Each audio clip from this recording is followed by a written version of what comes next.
Em primeiro lugar, agradecer aí o Ivan essa oportunidade da Intersindical se manifestar numa mesa como essa, né? Não só a mesa como o público, né? Porque hoje no Brasil, Ivan, se teve um mérito na manifestação do dia 15, foi que eles deixaram de privatizar a política, né? A política era um produto só de alguns e agora ela é de todos. Todo mundo discute política.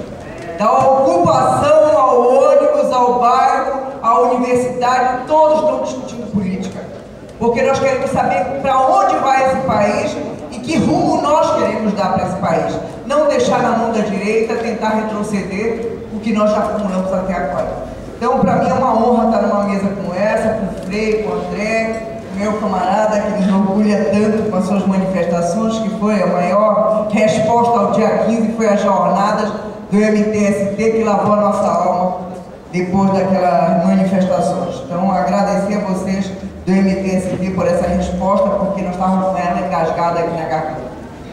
Então, começando, nós da Intersindical somos um esforço, né, de organizar o movimento sindical nessa etapa de dispersão, nessa etapa onde o movimento está tão fragmentado, né? Antes de iniciar a minha exposição, eu queria deixar claro qual a posição da Intersindical no marco dessa conjuntura. A Intersindical é contra qualquer tentativa de golpe. A Intersindical acredita que as mobilizações do dia 15 são parte do modus operandi que o imperialismo tem de desestabilizar os governos que não estão sob seu controle no nosso continente e em diversas partes do mundo. A Intersindical é contra o impeachment. A Intersindical não considera o governo Dilma igual a FHC. Dito isso, essa é uma parte da realidade. Nós temos que fazer a discussão como é que nós chegamos até aqui. Nós entendemos que nós iniciamos, no início dos anos 80, a construir uma grande frente, a qual os que estão aqui nessa mesa, o Guilherme já não estava nessa idade, para poder participar, mas a maioria dos que estamos nessa mesa participamos. Foi uma grande frente que ia da Igreja Católica com as sedes dentro de cada bairro, de cada paróquia, passando pelos sindicatos, exilados, movimento de mulheres, até a esquerda radical, né? Essa frente se construiu na década de 80 e construiu grandes organizações da nossa classe e do nosso povo. Essa frente impediu e atrasou por 10 anos a aplicação dos planos neoliberais no Brasil. Quando no mundo inteiro esses planos estavam sendo aplicados, nós impedimos que no nosso país fossem aplicados esses planos. Nós conseguimos na Constituinte de 88 garantir grandes direitos, depois nós viemos perdendo na década de 90 e seguimos perdendo até agora. Bem, na década de 90, como eu já disse, eles conseguiram começar a reverter esse processo.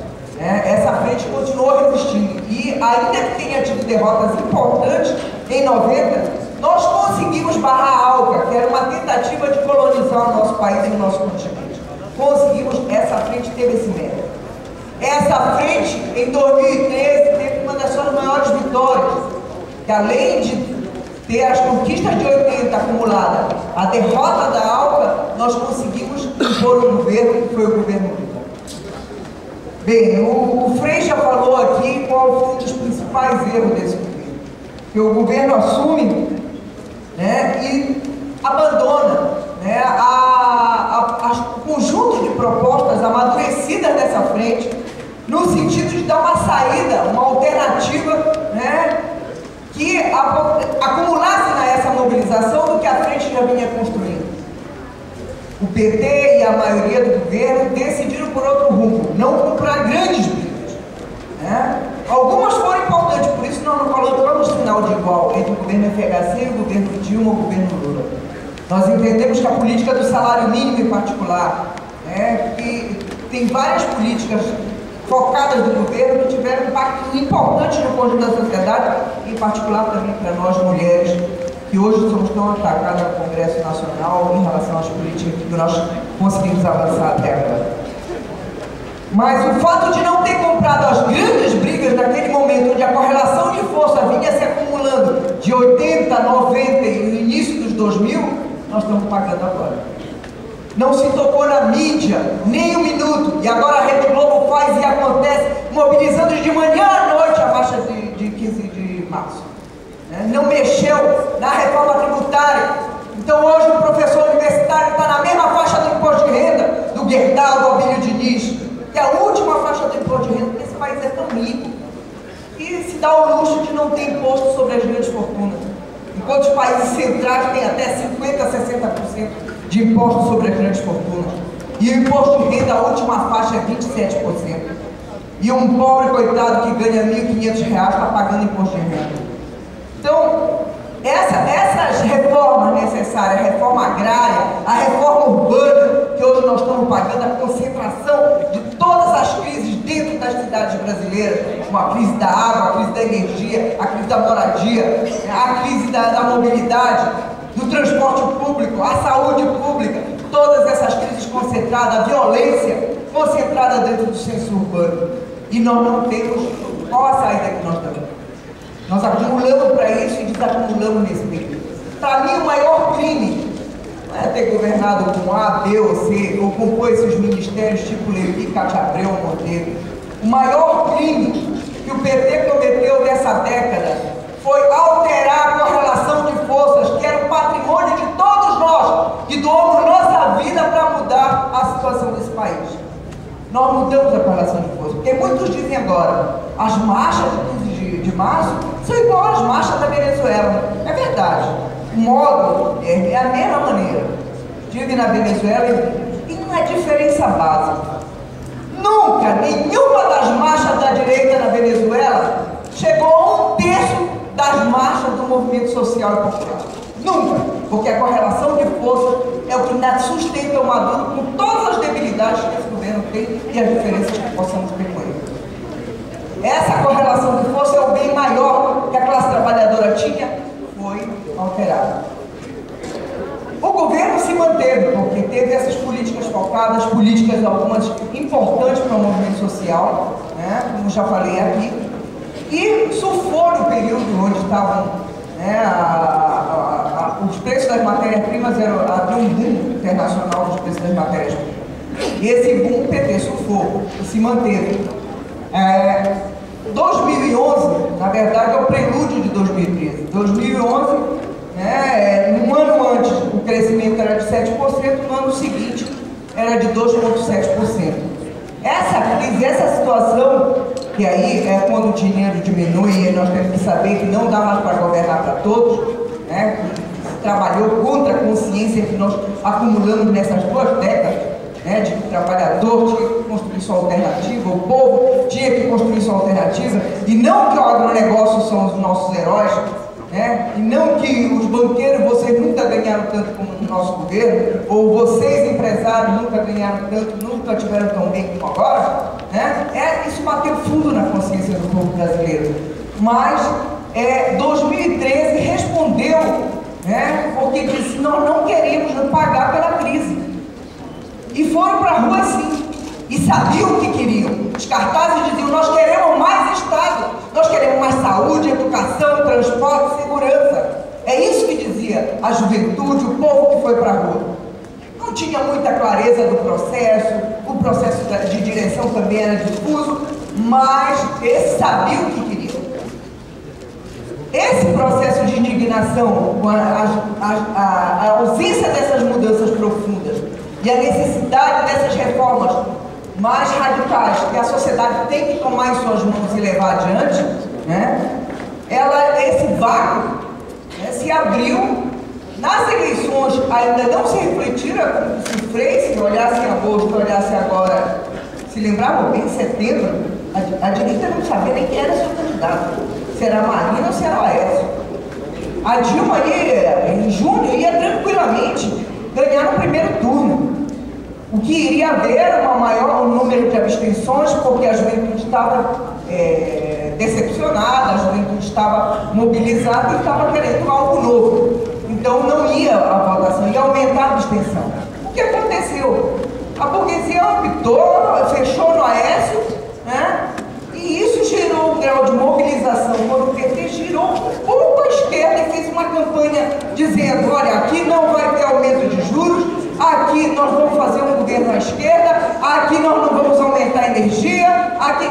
Quando disse isso, fez esse giro, a campanha do Coração Valente, né, houve uma mobilização, militância petista retomou as ruas, gente de esquerda que não era ligada ao PT também, uma nova geração também olhou como uma possibilidade. Agora vai.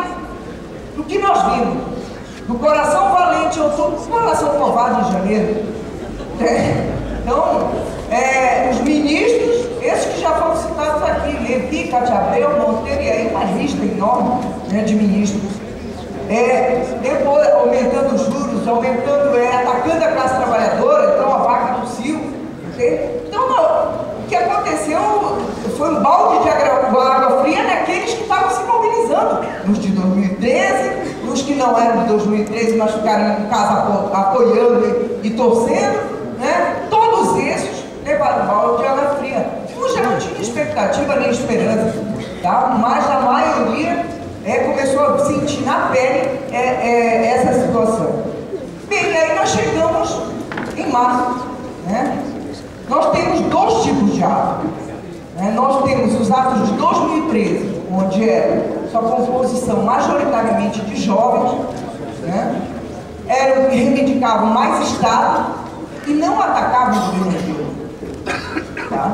Nós temos uma manifestação em março que é majoritariamente de classe média branca, né? São atos, como foi colocado pelo povo, radicalizados, preconceituosos, não sei nem a expressão que a gente pode dizer em relação ao que foram esses atos de choque que se levou do grau de preconceito que nós vimos nas televisões no Brasil todo.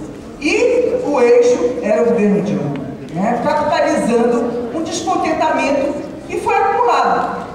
A reivindicação de 2013 não foram atendidas, os 5 pontos levantados pelo Dilma foram esquecidos, e também a pauta de outubro foi esquecida, né? Então, esse descontentamento, em parte, foi capitalizado pela direita nas manifestações de 2015, porque além das manifestações dos que foram até elas e participaram, tinha um apoio popular, infelizmente, em setores de massa. E nós temos que ver que esse setor de massa não está consolidado com a direita. Nem setores da classe média esclarecida. Nós temos que disputar esse setor. Não podemos deixar que consolide na mão da direita. Esses atos são de direita clara, dirigido pela elite desse país e quer que o retrocesso, que é a destruição do Estado brasileiro a serviço dessa pequena minoria que está fora, sim, tem só uma parcela de poder no Brasil. Para concluir esses 5 minutos, nós queremos dizer o seguinte: nós da Intersindical achamos que nesse momento o maior erro que nós podemos cometer é, em primeiro lugar, achar que a classe trabalhadora, o povo, está na defensiva.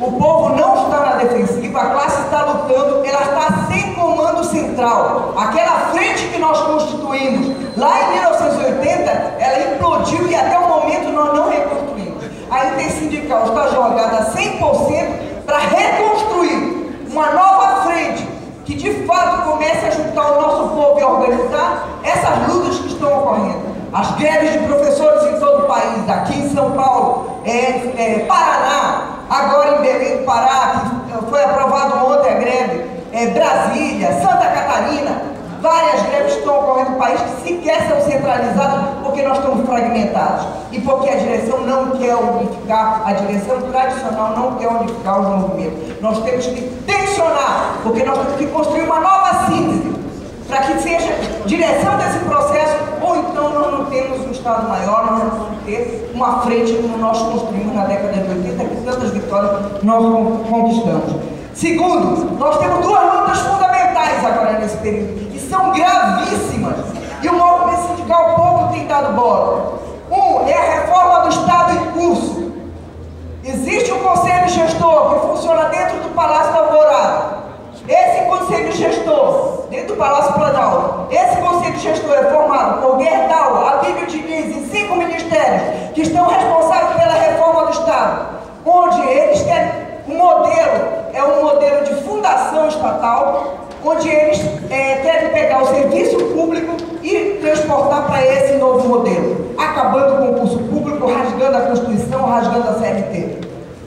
Hoje, essa proposta for aprovada, como já foi nos hospitais universitários, que de uma canetada tiraram 46 hospitais universitários das universidades, e hoje esses hospitais já são 14% já atendem planos privados, e esses hospitais eles são referência nacionais em procedimentos de alta complexidade. O mesmo quer fazer com o SUS, tirar do Ministério da Saúde e criar uma grande fundação nacional, porque esse é o modelo gestado ali, dentro do Conselho Gestor. Nós temos que derrotar essa reforma administrativa, porque ela tem consequência não para servidor público, ela tem consequência para o conjunto do povo brasileiro, porque toca os serviços mais importantes, abrindo para a iniciativa privada e os oligopólios internacionais. Segundo tema, que é dia 7 de abril, tem data. Ivan, o Eduardo Cunha disse, dia 7 eu vou aprovar o 4330, o PL 4330. Nós estamos dizendo aqui, ou nós levantamos a cabeça, está tendo debate em todo o país, os debates não dão menos de 100 pessoas. Agora mesmo, acho que foi o André que falou, ontem foi na USP. Né? Quantas pessoas, André? 600 pessoas na USP. Né? Eu soube que no início do mês também, não sei quantas em Recife. Nós estamos juntando milhares de pessoas em todo o país que querem saber como é que nós vamos unificar e dar um rumo para essa nossa luta. Pois tem data e hora, é o Congresso Nacional no dia 7 de abril. 4330 é simplesmente a terceirização, não só do serviço público, mas de todos os cargos, inclusive de professores universitários. Tá? Só para ter uma ideia, médicos, TIs, como já está acontecendo, então não são só as atividades médicas, mas as atividades fins. Isso arrebenta a CLT, arrebenta a legislação trabalhista, arrebenta os sindicatos, porque é a ampliação da terceirização para todos os serviços. Nós não podemos tirar o foco, nós temos que centrar. Hoje, a luta contra a direita é a luta por direitos, porque o tema desse congresso, foi muito feliz, tá? Porque os direitos e a questão do avanço da conservadorismo no Brasil é uma luta só. É uma luta só. Nós lutando por direitos, nós estamos derrotando a direita no Brasil. Por isso, em nome do futuro, porque a nossa geração, infelizmente, já não está passando para a maioria dos jovens que estão aqui, nós já não estamos passando, se fosse uma corrida de obstáculos, nós estamos entregando para vocês pela metade. Tá? E nós não queremos deixar de entregar bastante para a próxima geração.